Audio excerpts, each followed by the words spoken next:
వెబ్సైట్లో రకరకాలుగా రాసుకుంటున్నారు. రామ్ చరణ్ గారి సినిమా ఎందుకు క్యాన్సిల్ అయిందన్నది అనుకుంటే అసలు ఏంటి, అసలు జరిగింది ఏంటో మీరు చెప్పండి.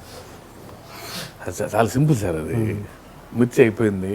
సో నెక్స్ట్ నేను రామ్ చరణ్ గారి దగ్గరికి సినిమా చేయాలి, అది. సో అక్కడికి వెళ్ళాం. సో ఒక కథ అనుకున్నా. సో ఆ కథ చెప్పాం. సో చరణ్ గారికి బాగా నచ్చింది. అది డెవలప్ చేసే ప్రాసెస్లో కొంచెం అటు డీవియేట్ అవుతుంది కథ.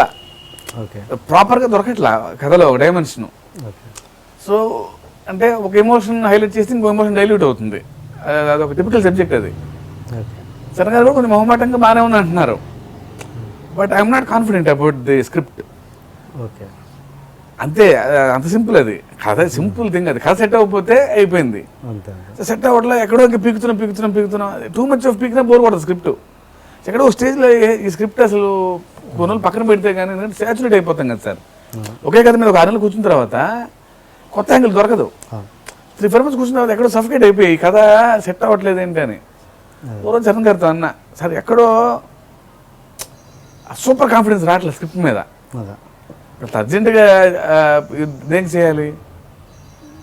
ఇప్పుడు తీసి ఏదో యావరేజ్ అంటాం కంటే నాకే తెలిసిపోతుంది ఎక్కడో అంత స్ట్రైకింగ్గా లేదన్న కదా. సో సరిగ్గా నాకు నచ్చింది అసలు కాన్వర్సేషన్. అంత క్లోజ్ ఫ్రెండ్స్గా మాడుకున్నాం.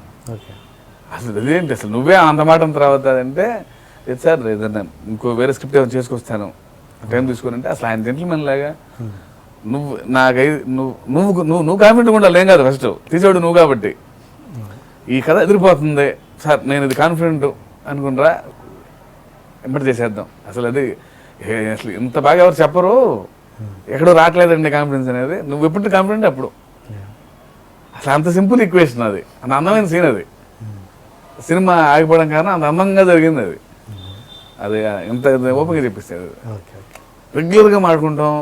రామచంద్ర గారు ప్రతి పార్టీకి వెళ్తా, చిరంజీవి గారి బర్త్డే అంటే ఫస్ట్ నేనే ఉంటా, వాళ్ళ ఇంట్లో ఫంక్షన్ నేనే ఉంటా, ఆయన ఓపెనింగ్ చిరంజీవి ఉన్నాడు ఫస్ట్ నేనే ఉన్నా. సచ్ ఎ క్లోజ్ అసోసియేషన్ నాకు వాళ్ళతో. అదే సినిమా చేస్తే ఉండాలి అసోసియేషన్. సినిమా క్యాన్సిల్ అంత association. Such a positive relationship అది. ఎక్స్ట్రాడినరీ స్క్రిప్ట్ వెళ్తాను మళ్ళీ very soon. Okay okay sir, నేను నెక్స్ట్ మూవీ ఎవరితో సార్? స్టార్స్ ప్రభాస్ గారు అయిపోయారు, మహేష్ బాబు, ఎన్టీఆర్ అయిపోయారు, మరి పవన్ కళ్యాణ్తో ఎప్పుడు చేస్తున్నారు? అంటే హ్యూజ్ స్టార్, ఆయన దగ్గర కథ రాయాలి, ఎక్స్పెక్టేషన్స్ ఎలా ఉంటాయో నాకు తెలుసు. ఆయన ఫ్యాన్స్ ఏంటి, ఆయన రిక్వైర్మెంట్ ఏంటి, అంటే అలాంటి స్క్రిప్ట్ ధైర్యంగా నేను రాయగలిగే, అంటే ఇది హ్యాండిల్ చేయగలిగిన స్క్రిప్ట్ని వచ్చినప్పుడు definitely I will go and నాక్ ద డోర్ సార్.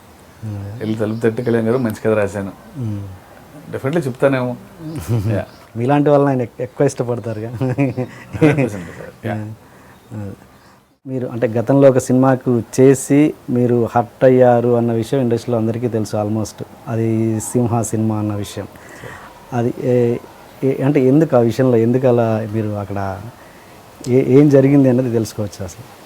అదే అంటే జస్ట్ క్రెడిట్స్ గురించి కొంచెం డిస్కషన్ అంటే ఇవన్నీ part of the game sir.